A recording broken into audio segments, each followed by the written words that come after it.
Chanwiki, Mimasasman, Ua Josma Constante, Canderoiado com Vandacuim, Puyanauá. Olá pessoal, tudo bem?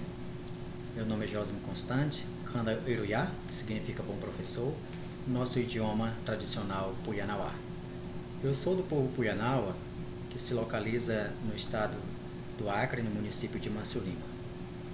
E hoje eu estou aqui para me falar um pouco especificamente sobre um dos maiores patrimônios culturais brasileiros, os maiores, grandes patrimônios culturais brasileiros que nós temos. O Brasil é um país rico, multiétnico, com muita diversidade, pluralidade, e hoje a gente vai falar um pouquinho sobre a preservação das línguas indígenas. No nosso país, nós temos muitos grupos indígenas, desde a região norte até o litoral, temos muitos e os mais diversos grupos indígenas, cada qual com o seu modo de ver e interpretar o mundo, as suas especificidades, suas peculiaridades, e isso torna o Brasil um país mais rico.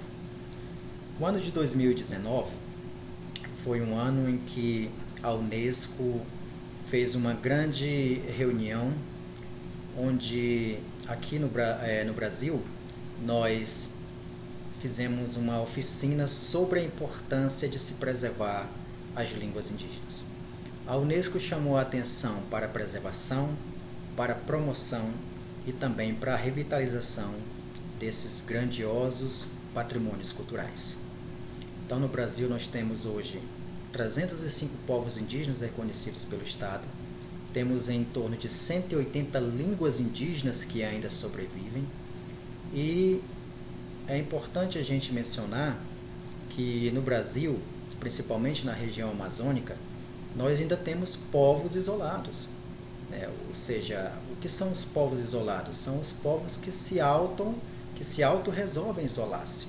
Tem esse isolamento voluntário, eles não querem contato com a sociedade nacional.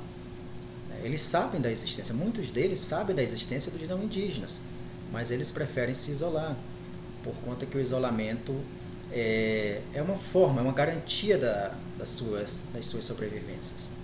Então, esse ano, o ano de 2022, até o ano de 2032, a Unesco declarou a Década Internacional das Línguas Indígenas.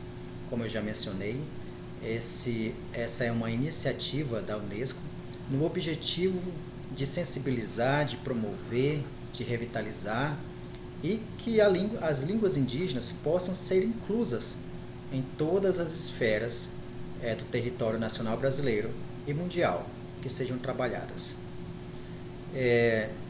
Como eu também mencionei, eu sou do povo indígena Puyanauá. O povo indígena Puyanauá localiza-se no estado do Acre, né? E a palavra Puyá significa sapo.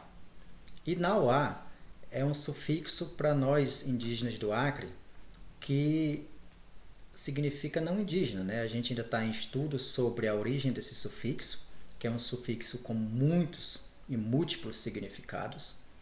Mas é bem interessante porque a maioria dos povos indígenas no Acre, os seus nomes, né, seus nomes que foram dados pela FUNAI por antropólogos, pesquisadores, a maioria dos povos indígenas terminam com esse sufixo Nauá. Então nós temos o povo Puyanauá, nós temos o povo Caxinauá, nós temos o povo Cutanauá, Xanayanauá, Xauandauá e assim por diante. Mas é importante mencionar que nós, povos indígenas, temos as nossas nomenclaturas, as nossas próprias nomenclaturas, né, no qual a gente se autodetermina. Para nós, o Puyanauá, nós se autodenominamos de Undicuim, né, que quer dizer gente verdadeira.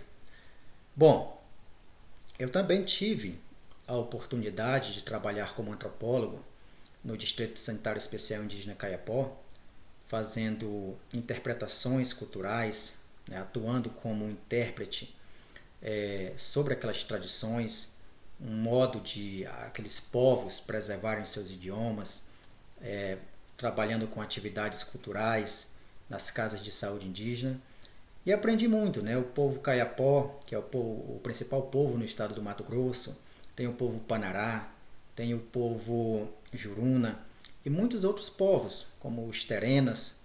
E a gente vê que cada um povo desse tem um modo diferente de vida. Cada um povo tem uma língua diferente. Cada língua tem uma estrutura diferente. Muitas vezes diferente, né? Também similar, mas cada um povo desse tem uma forma de interpretar e ver o mundo. Eu aqui trago para vocês um pequeno exemplo do meu povo, né, da língua do meu povo, é a palavra Vandakuin, que na nossa língua, né, o Vandá significa língua, língua falada, essa língua aqui que eu estou se comunicando. Né, e o Puyá é o sapo. Aqui tem uma pequena frase, né, Iawa, Iaiá, Min, Iawa, Iawa, Pipa, Te, Aman. É um pequeno exemplo do pretérito imperfeito, né? Aquele pretérito bem antigo, né? Aquele tempo, né? Que quase a gente já não lembra mais. Então eu perguntei, tia, você comia muita carne de queixada? Né? Queixada é um animal comum, né? Na região amazônica, que é muito apreciado por nós, as populações indígenas. Então, pessoal, a importância de se preservar as línguas indígenas para os povos indígenas do país, ela se constitui também na sobrevivência desses povos, na sobrevivência, na memória. As línguas indígenas elas estão conectadas em todos os elementos culturais dos povos indígenas. Um povo com a sua língua é um povo mais forte, é um povo com maior conhecimento da sua história, das suas narrativas. Né? Muitos desses povos usam os seus idiomas para interpretar o mundo. Então, eu posso dizer, né, como indígena, que o que define para nós o maior patrimônio cultural que nós temos dentro das nossas comunidades são as nossas línguas. Né? Como é maravilhoso a gente se comunicar no nosso idioma tradicional. Por isso, hoje, é de tamanha importância que nós, povos indígenas, pesquisadores não indígenas e várias instituições no país estão fazendo belos trabalhos, né? Cada vez mais as línguas indígenas estão se inserindo. Muitos pesquisadores, muitas instituições no Brasil estão trabalhando, conhecendo mais sobre os povos indígenas, sobre a importância desses idiomas indígenas, e por isso que a gente tem essa preocupação, porque para nós as línguas indígenas elas significam não somente um idioma, mas é a nossa sobrevivência, é a nossa memória, é a conexão com os nossos ancestrais, é a conexão com tudo que envolve o mundo indígena. Tem um grande pesquisador indígena, Francisco Apurinã, né, doutor em antropologia pela Universidade de Brasília.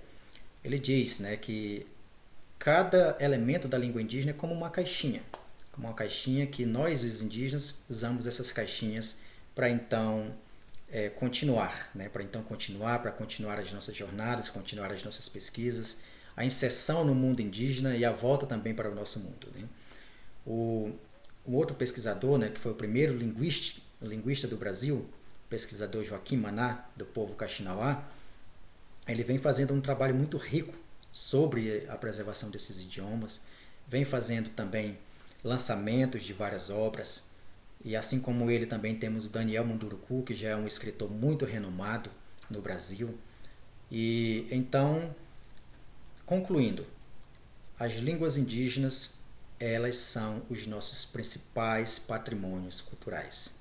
Sem as línguas indígenas, um povo torna-se um povo mais fraco, torna-se um povo desconectado, e é de suma importância que nós, povos indígenas, que os não indígenas, que esses maravilhosos idiomas sejam trabalhados nas escolas, sejam trabalhados nas universidades, não só os idiomas, mas a política nacional, né? A política nacional que mantém nós, os povos indígenas, com os nossos direitos, com as nossas garantias constitucionais.